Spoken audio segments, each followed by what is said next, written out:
Hello and welcome to another episode of Ultra MK Podcast, where together we are reversing the narrative. I'm your host, Matt Kennedy, and on today's show, we are being joined by California gubernatorial candidate Louis Herms.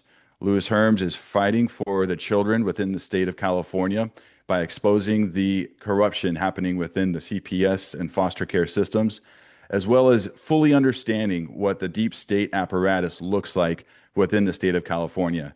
He's very awake. He's running as an independent, and you're definitely not going to want to miss today's show. So stay tuned.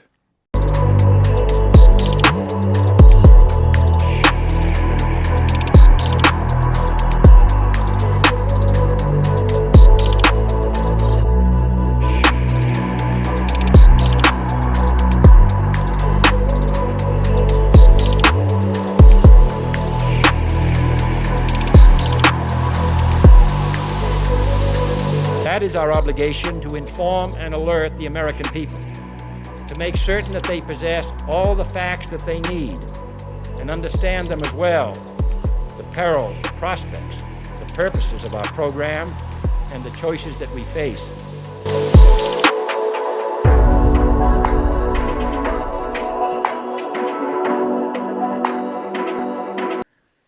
Louis Herms, how are you doing, my friend? Awesome sauce. How you doing? I cannot complain. If I did, nobody would care anyway, because we Yeah, got I would care. we have a state that needs saving, my friend. So I've heard about that. yeah, yeah. So it was really great seeing you down in Southern California a couple weeks back at the gubernatorial showdown, the governor showdown, and that was a really interesting experience as a way to kind of showcase your, I guess, your policies and your plan of action that you would take should you become our next governor. So let me first off ask you, I mean, is there anything else that that maybe you didn't say that day that you thought later on, hey man, if I could add this to what I was wanting to talk about, what was there anything else that maybe you didn't talk about that day at the showdown?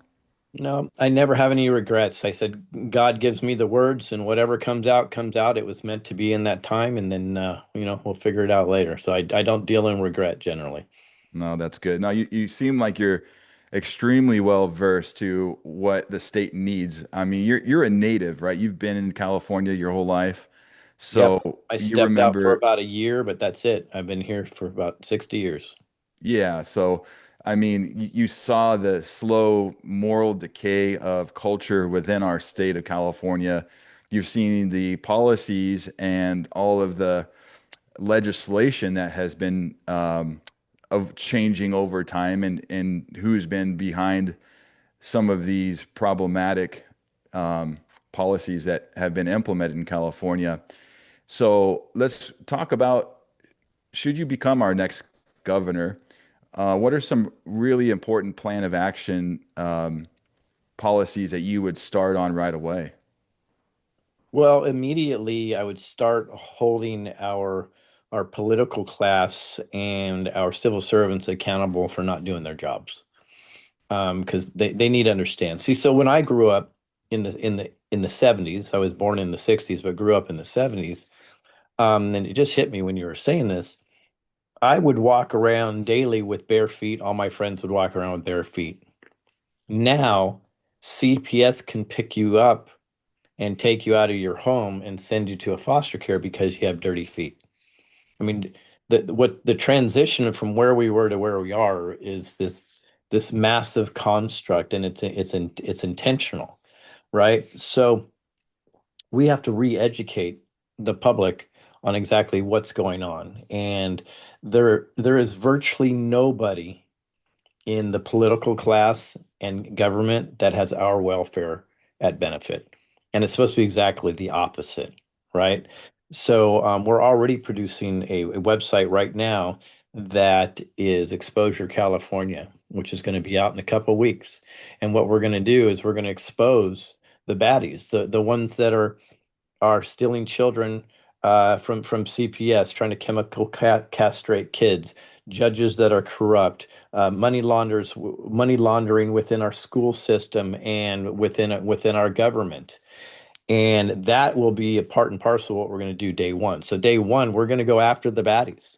And people said, Lewis, how are you going to do it? Because they're going to be against you. I go, well, if we can't have courage in this day and age, I don't know what we can do. So maybe I'm delusional. Maybe I just think that God's divine intervention is going to be supporting us in this, but that's okay.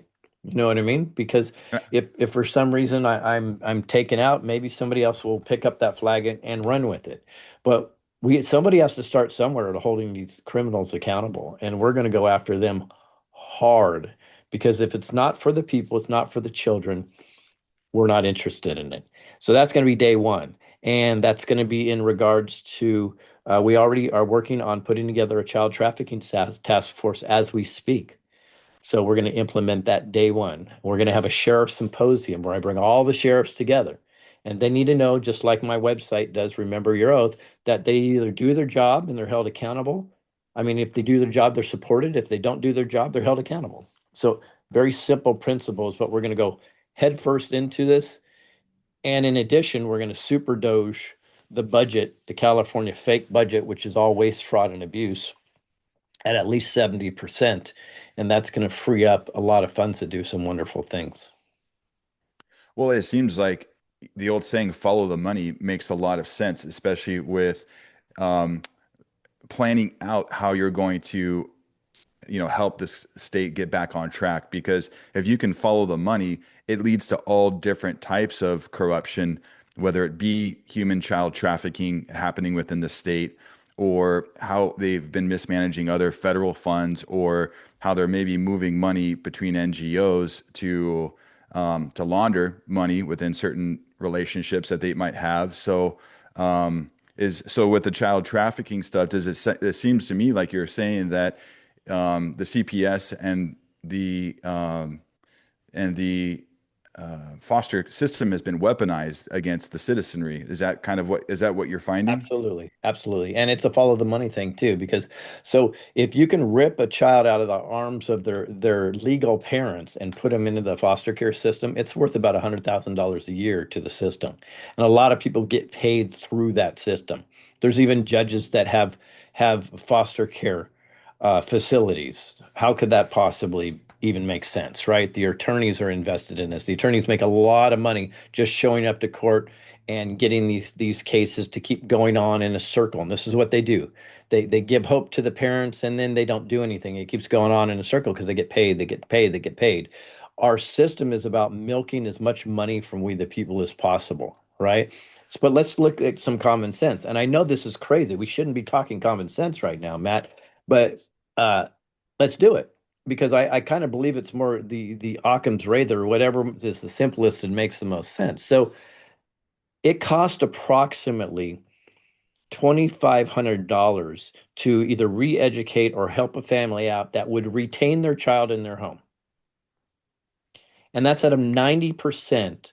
And that we've done the investigation on this. We have the stats. There's about 90% of the children ripped out of the homes that could have been prevented because it wasn't physical abuse or sexual abuse. It's generally due to a unclean atmosphere. It is due to a non-compliance issue or a parental not understanding, because a lot of these are young parents and not having enough food. Okay. I don't believe in infusing money into the system. I lean libertarian, but common sense is common sense. If it takes $2,500 to keep 90% of the children with their parents through education and helping them out in service, wouldn't that make more sense than spending 100,000 to rip them out from their parents? Because you know what the system does never do? They never consider the emotional damage that goes to the child when they do that.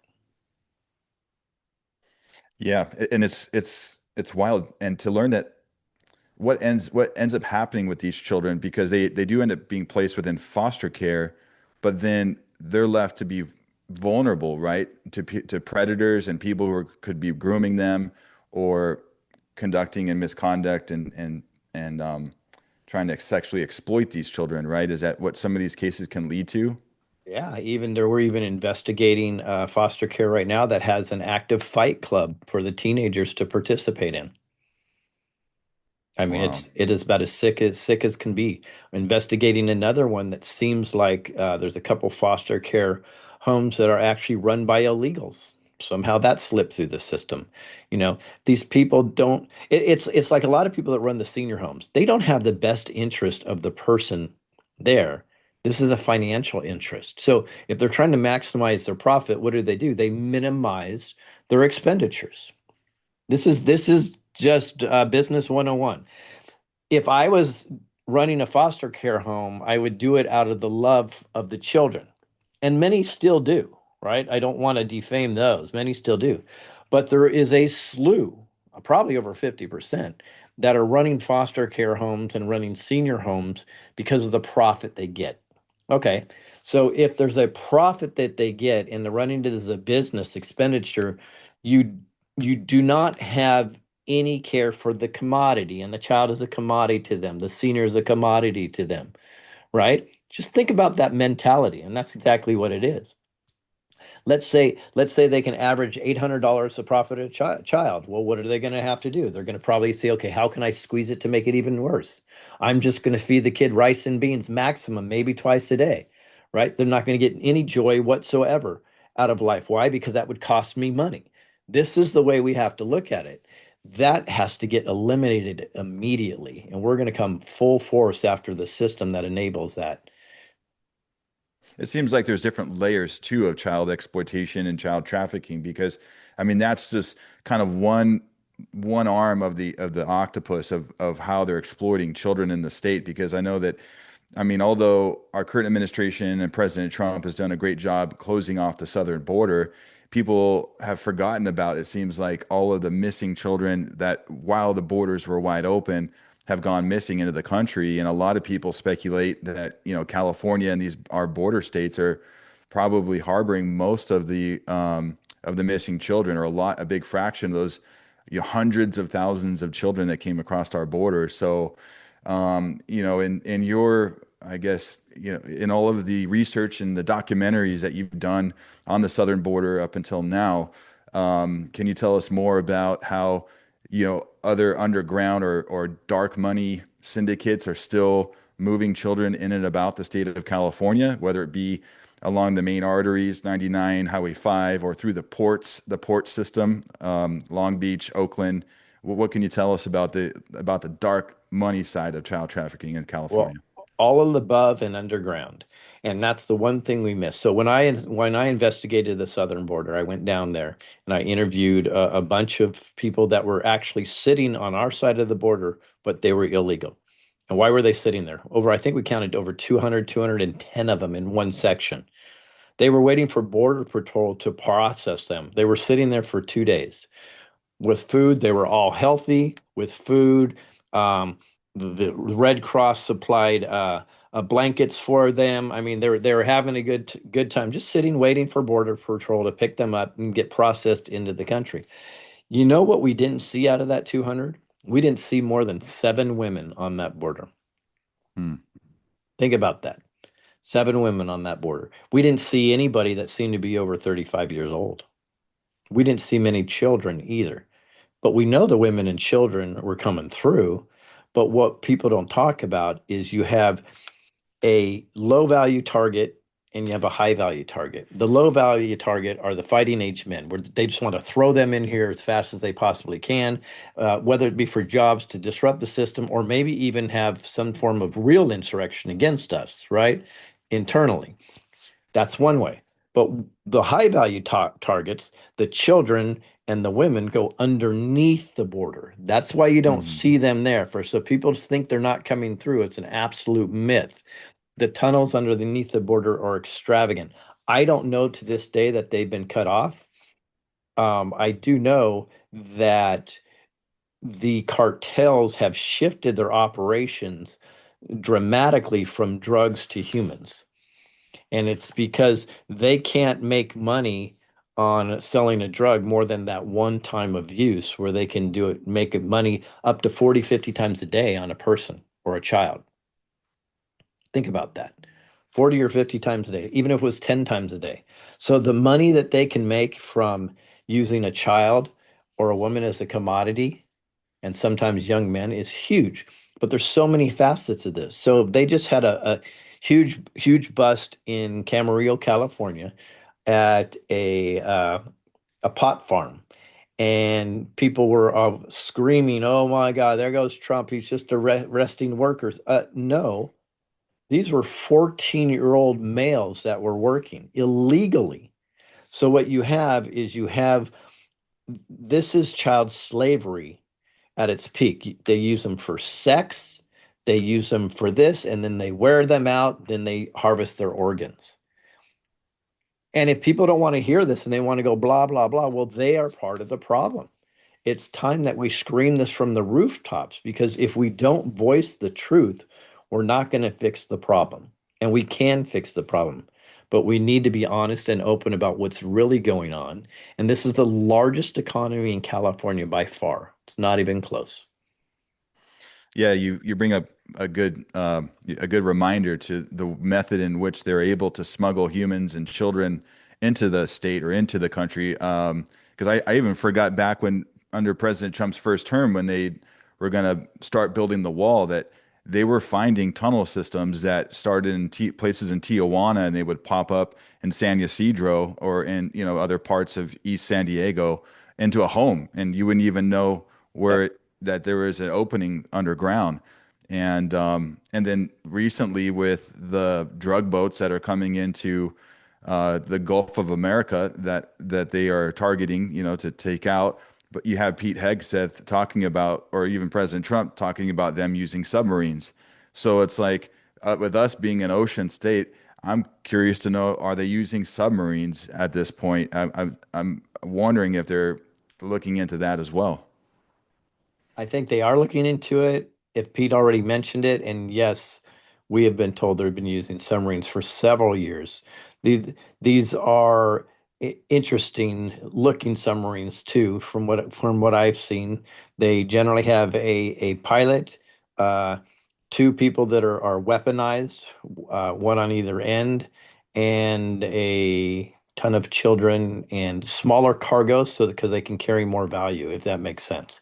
And the Hmm. reason why I talk it about it as a commodity, because I have to talk about it the way they speak about it, right? Because if we keep talking about it the way we talk about it, sometimes it's not going to permeate the thought process of people. But when they understand that, they look at children as a commodity. And I'm not even talking about the satanic element that's connected to a lot of this. And that's a whole nother rabbit hole. Yeah, yeah, it seems like it is just it's a war on children, and No, it's a war so on God. And how do it you get is. get the God is you get them through the children.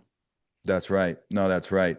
I don't know if you followed recently the story up here in Northern California recently over the weekend in Stockton. There was a mass shooting where a couple of people went into a birthday party, I think of a 2-year-old, and just started shooting up people, and they ended up, killing, I believe it was like four young children, from ages, I think 4 up to 21. Young man is 21. So I know that the mayor of Stockton had openly said that she's wanting to work with our current federal government to kind of figure out what's happening in her city of Stockton. And she's basically bypassing the governor of California. Um, do you see that this is probably going to start happening more and more, where these violent crimes could be happening within our state, and it could be some kind of either a false flag anti-gun narrative, or they're doing things to create chaos in the state. So certain leaders are going to reach out to either President Trump or the current DOJ, or just stay quiet and just let local law enforcement handle it. What have you seen with that? Yeah, I do think so. So let's pretend for a second that there's stolen elections. So if there are stolen elections in California, then we have to go down. Is there an appetite for Gavin Newsom and his communist cronies? And the reality is there's not. I've had so many conversations with Democrats, liberal voters, and they are despising everything that Gavin Newsom is doing. So, knowing that fact, we can probably just assume mathematically that the elections are stolen, although we know they are. I know they are. We've seen the statistics. So, when the leaders of these smaller communities, cities, and townships start to understand that there's no appetite for Gavin Newsom, then they have to reach out somewhere if they truly care about their constituents. So I think it makes a lot of sense for them to reach out to the Trump administration and the DOJ for help because they're only getting obstructed by California itself. Right. So I think you're going to see a lot of this. Unfortunately, and this is what we deal in, and this is why I don't have a party. My allegiance is only to the people, is because these people that are reaching out have waited way too long, years too long to do what they need to do because they're attached to a party, say the Democrats. They're like, oh, we don't want to rub them the wrong way, right? When you're ever thinking party before people, you are on the wrong side of things. And this is where I'm trying to re-educate our populace so they understand if you really care about the people, you would understand that party is not important. And I would ask people, I said, has the Republican Party in California really served you? I mean, let's just ask that question. Is that unfair to ask? Have they actually served you? Did you know that John Adams, James Madison, George Washington all said that the death of America, they indicated, would be a two-party system? Did you know that Thomas Jefferson said, if I had to choose between going to heaven and a political party, I guess I'm not going to heaven? They knew it. We need to wake up. We're in an intentional psyop, and that psyop is really what's destroying us. Because let's assume somebody's Republican. I get it. I look at the ideals that the Republicans line up, and I'm like, wow, I'm in line with that. That makes total sense. But are they actually in action of what they say? Or are they just doing what I call a Lindsey Graham? They'll tickle your ear and do nothing, right? Because we're really dealing with two sides of one coin at this point. And we have to step out of this psyop and say, okay, who's just for the people? That's all that matters. Nothing else matters. For the people, aligned with God, pretty simple. And of course, you've heard me say before, I'm sure, if it's simple, it's God's work. If it's messy, probably something else is going on. Yeah, I think it's becoming more and more apparent that people can be of a certain party affiliation in name only, and their allegiances lie maybe with a big tech corporation, some kind of foreign entity. It just seems like they're not really working on behalf of we the people anymore, and it's obvious here in California, especially because we have a Democrat supermajority where really we don't have any representation. If you're conservative or Republican, you really don't have any representation anymore, and so. That's why I really thought when meeting you, Lewis, and kind of understanding what you're running on, being able to speak truth and say things that politicians won't normally talk about or touch, I think makes you really unique because I think the people are starting to look for people who will talk about things that are controversial and kind of shake things up. So is that, I mean, let's kind of switch gears a little bit for a second. I'll let you comment on that if you'd like to, but I do really want to acknowledge some of the work that you've been doing for the wildfire victims of the Palisades and helping them protect their property. Can you bring us up to speed with what is happening in that neck of the woods? Sure. So the reports have been, and we've gotten several of them, that there are large corporations and Chinese nationals running around the Palisades with tape measures measuring properties and looking to grab land. In addition to that, it appears there's an abandonment clause some seem to be trying to access. So in order to purchase land, they claim it's abandoned, therefore they can purchase it. So that being the case, we're a solution-based organization, and we said, well, how can we possibly help?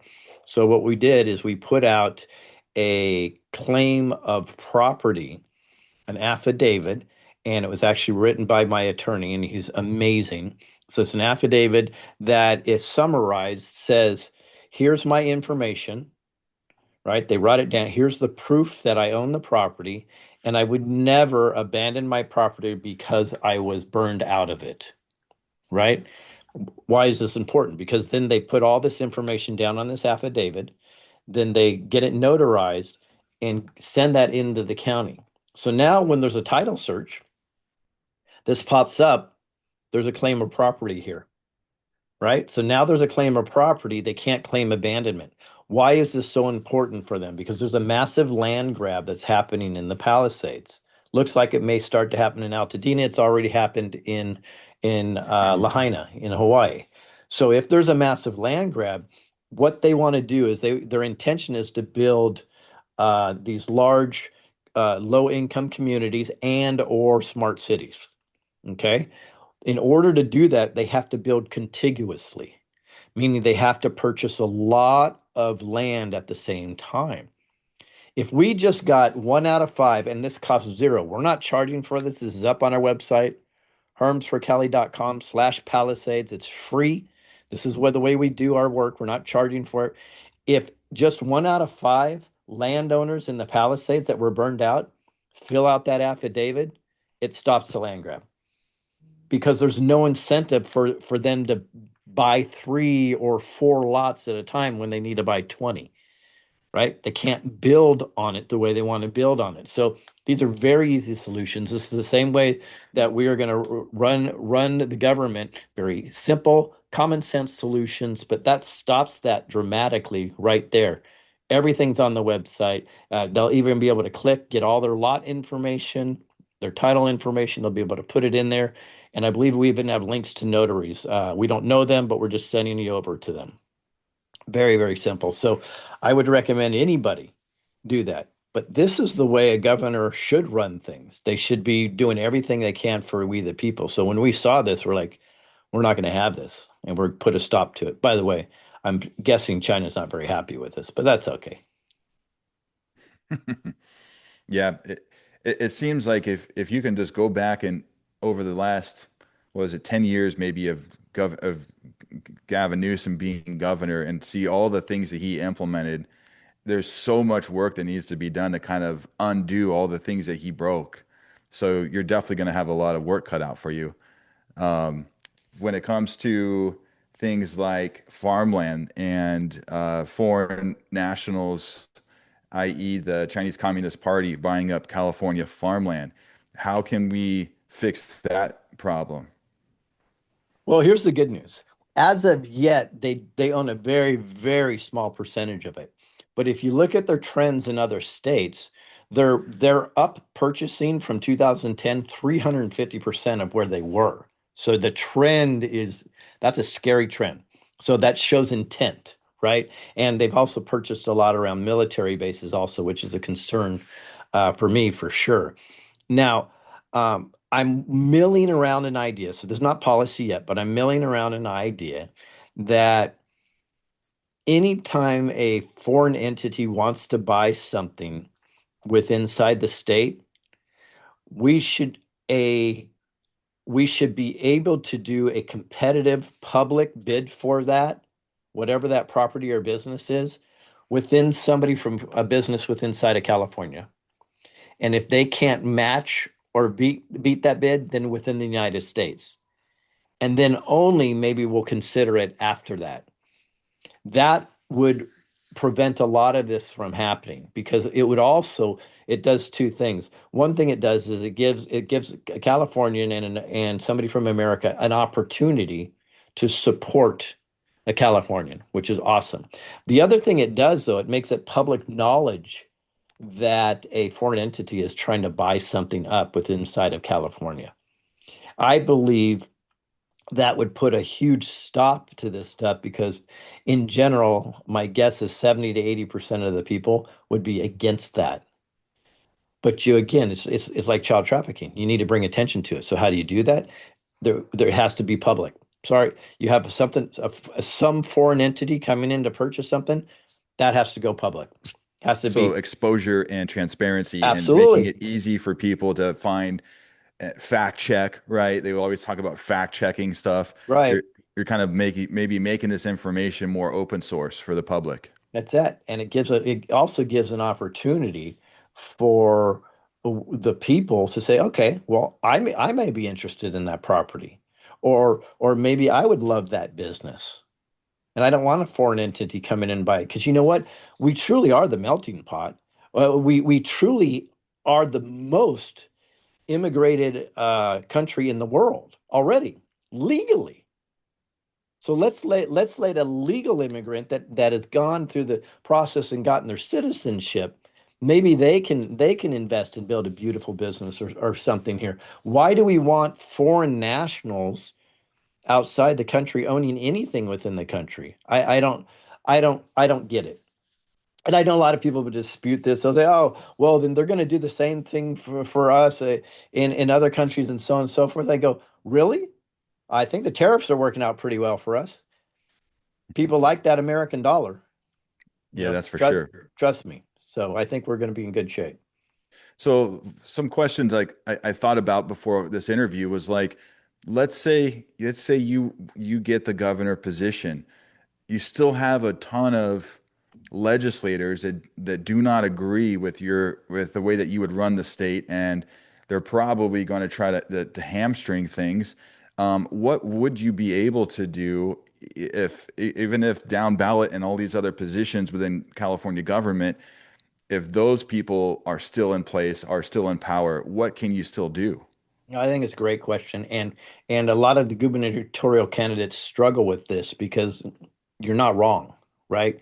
The legislation is extraordinarily corrupt, and it's not if they'll try to hamstring me, they will absolutely do their best to do that. What do we have?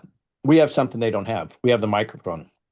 So we can constantly expose them. We're also going to have a website that I'm going to transfer over that's going to be hosted hopefully on the government website. If not, we'll keep it private, but it's exposure.ca.gov. So when there's a simple common sense bill, by the way, that's the other thing we're going to do is we're going to write simple or author simple bills. One paragraph, two paragraphs, none of this BS that comes along with it. Like if it's something in regards to child trafficking or pedophilia or grooming, it'll be like boom, boom, boom. Why are we going to do that? Because number one, it gives it a better chance to pass. We're not going to play any pork games in regards to this. But you know what's most important about that, Matt? Now we can hold anybody accountable that refuses to vote for something like that. And they'll go right up on the exposure website and say, this bill is very clean, very concise. Anybody with any common sense would vote for this. Why did they not? Ask this person, here's his phone number, here's his picture. Ask them why they wouldn't do that. I believe when we keep exposing them, one of two things will happen. I believe they're either going to resign, right? Or they're going to have to go through a process. Now we're going to start investigating them to figure out what money they're accepting, what money laundering. Maybe they're a pedophile themselves. Who knows? We're going to go after them hard. But we do have an ace in a hole. If I'm right, and I have the evidence to suggest that I am, the elections have been stolen for a lot of years. We prove that the elections are stolen. Am I wrong? Does that not completely void an official that got elected in that matter? Of course it does. And we'll go all the way to the Supreme Court to prove that. So what happens is I believe a lot of these positions are going to be vacated. So that's going to be a huge, huge deal. And then we're going to have a supplementary vote of sorts to bring back in we the people candidates. And it is going to be a massive golden wave. So kind of like a special election that would then take place because of the fact that these people could have been installed through a corrupt stolen election system. Because correct me if I'm wrong, California, I think they're still using Smartmatic and Dominion voting machines They are. in counties like Los Angeles County and probably many of the Bay Area counties as well. Yeah, they are. I actually believe that President Trump or the feds are going to federalize this coming election in 2026. I think we have enough evidence to do that. What would that look like if I was to help them with that? It would be paper ballots, same day voting, a physical voter ID, not this digital voter ID BS that they're trying to implement, right? And it would be same day counting. In addition to that, I've spoke often on this. I would do a system of serial numbers on every ballot that would be precinct designated. So you don't know what the voter themselves are voting for, so they still have their anonymity, which they should, right? But it's precinct delegated. Now, why is that so important? Because after we do our same day counting and get the authentic totals, now we take those ballots and then we can put it through a machine, and that machine is literally just going to run through just like it does your $100 bills, just to make sure there's no duplicate serial numbers or there's no out of sequence serial numbers. That's it. So immediately you would say, there's a counterfeit ballot. Pull it out, adjudicate, do whatever we need to do to that. These are very simple processes that work. I know there's a lot of talk on blockchain and this, and I'm like, great, let's look at that for the future. Let's fix what we have now in a simple way, and Yep. we'll deal with another digital asset. I think people are a little bit afraid of Yeah. We've already any been burned by the digital, yeah, electronics internet right being now. connected to the voting Yeah, system to begin with. So yeah, let's go back to just watermarked paper ballots right. and ID and call it good. Exactly. So maybe that's for the future, but for right now, let's straighten out what we have before we implement that. There's some speculation out there that there are sleeper cells within the U within our government or within the United States and in particular around big cities and blue states. Um, I know that we have been deemed a sanctuary state in California. Are you able to kind of reverse that status and then allow for ICE and other, federal agents to do the investigations it takes to make sure that our big cities are safe and that we don't have another San Bernardino incident happen and radicalize people that maybe shouldn't be here to harm Americans? Are you going to make it easier for the good guys to do what they have to do? Yeah, and here's the deal. So you're referring to SB 54, I believe, where they've actually made us a sanctuary state. I believe that's an illegal law, anyways. They put it through the feds, and it got turned down, and it really didn't process through the SCOTUS properly. I think we could do a lot better of getting that to the Supreme Court and just show that it's unconstitutional instead of showing. We tend to do this, and when I say we, conservatives in general, we get very specific when we fight bad law, and I believe it really hurts us because the specificity on this is they said we should be allowed to have the state support the feds in this, right? No, that's an unconstitutional law. That's it. So block it constitutionally instead of being so specific. Because what's beautiful about that, I believe, if we do this, I believe that we should do this with gun laws and everything else.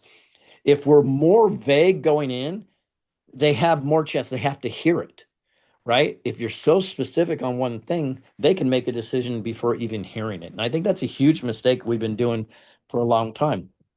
I also think there's some intent to it because organizations that are constantly fighting this generally have memberships and they keep getting paid if they're unsuccessful. So, how would we affect that? We would try to get this to SCOTUS as an unconstitutional law or bill. And then what we would also do is we will absolutely enact the CHP and the state to do what we can. Plus, we will rewrite a bill to repeal it. Do I think it will be approved? No, absolutely not. Not under the current legislation. But we have something in our wheelhouse because even though the California Constitution was manipulated 1850-ish, we have the ability to do in the state, which is awesome. Under a true vote, the voters can vote for this stuff. So we can repeal that and change that with the voters. And I guarantee it, the voters don't want a sanctuary state. They do not want that. So that's why fixing the elections, I should say repairing, because they're already fixed, aren't they? Repairing the elections are paramount because now we can use the voters to do what we need to do to bring back California's liberty intended. Well, that's how we get our voices heard is through the ballot box. So if they have been impeding and controlling that apparatus, it's like being able to speak again. And that's the best way to get the pulse of the people is through the ballot box. And then like I like their strategy. SCOTUS can see that everybody can see what the people really want in their state. So another thing too, Lewis, I know you're a big Maha guy. I know you really want to make America healthy and California healthy again, whether it be through food supply, exposing big pharma, vaccines, and the truth behind vaccines, even talking about things that they're spraying up in the skies above our heads. So I know you're really well versed when it comes to understanding how they've been poisoning us, whether it be the globalists or the deep state, whoever, whatever you want to call it. But what can you talk to us about when it comes to making people healthy again within California? Well, we have to understand at first that a controlled population is really what is the goal of the tyrannical parasitical leaders. That's the goal. So how do they do that? We reverse engineer how they do that.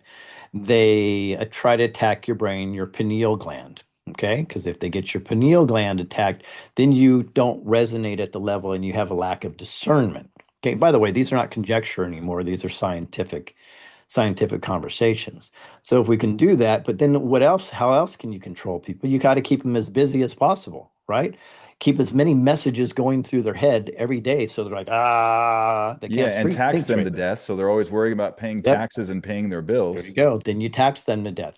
And then you give them bread and circus, right? This is circus. That's what the phone is. That's circus. Let's not deny it. I use it every day, and that's what it is.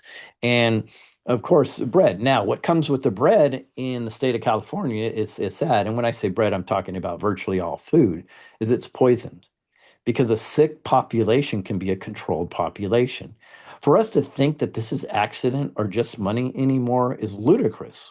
We need to snap out of that zeitgeist because that's not. It is intent. It is intent when we allow things in our farm products and we allow us to ingest stuff that other countries, third world countries, are have illegal. That's intent. We don't need it. It's proven. So first thing is the education process, and it is on most everything that we're talking about. People just have to be educated of what's really going on. And then we need to go after it. So I'm not a big incentive guy, but I'll be right forthright here for everybody. I am willing to incentivize farmers to produce the cleanest quality, most healthy food that they possibly can.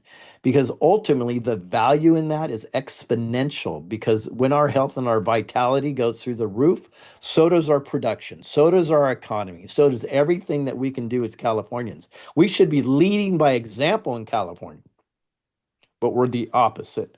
So the food is huge. Now, when you come to the medical tyranny that we're under, that's all about money.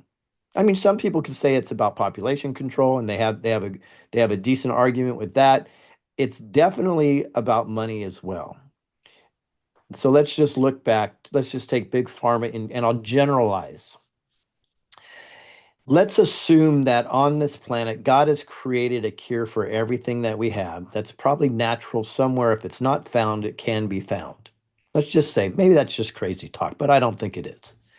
So if there is a particular mushroom that you can eat that can make you healthy, everybody's going to pick it, sell it, resell it, and it's going to be vastly available for anybody to get. I think we can all agree on that.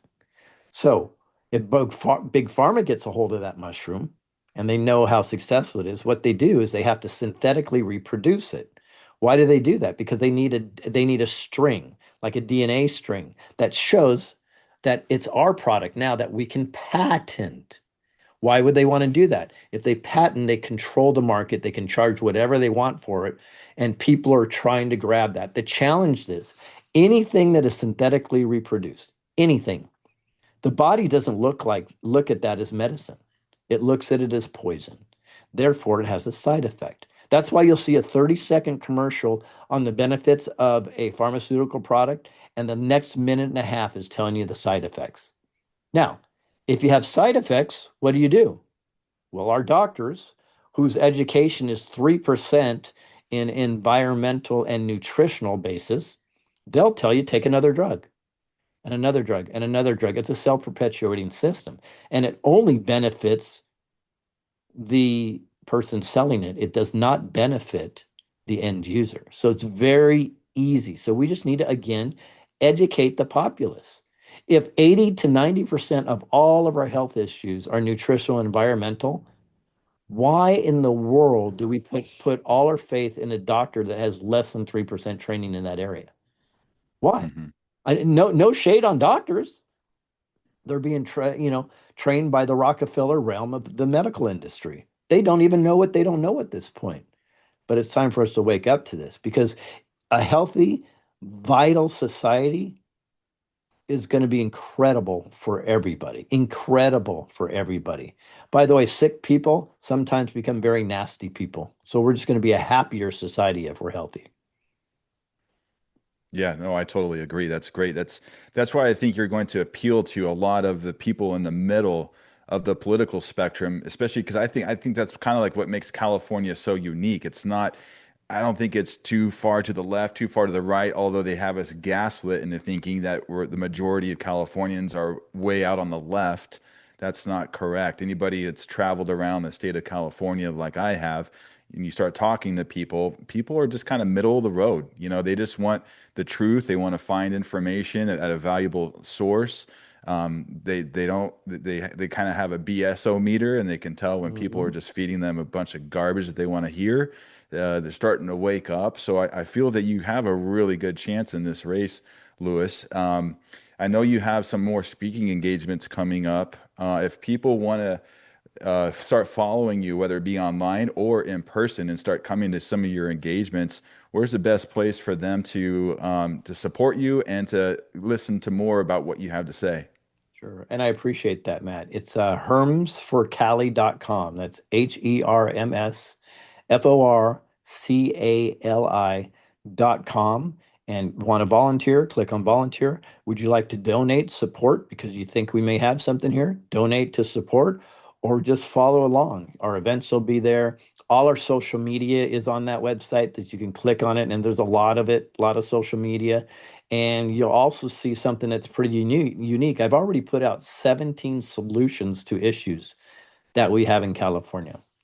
And I was told that don't put out your solutions because other people are going to steal them. I'm like, that's politics. I don't play politics. So the solutions are right there for everybody to view. That's great. And before I let you go, I know that you also have we have a mutual friend when it comes to talking about, stolen elections and the 2020 stolen election and people that have been working on behalf of we the people to secure the election systems. I know that our mutual friend Tina Peters has been held in a Colorado prison under some really stupid state charges. And I've been learning, the more I understand, maybe a pathway to how we can actually help Tina Peters get freed from that prison, that she could be deemed a federal whistleblower and a federal a case. What can you tell our viewers about? Because I know that you've been following that from day one. What can you tell our viewers about Tina Peters and what we can all do together to kind of help hold our government accountable to getting her out of that prison? I have several private conversations in regards to this every week, at least every other week.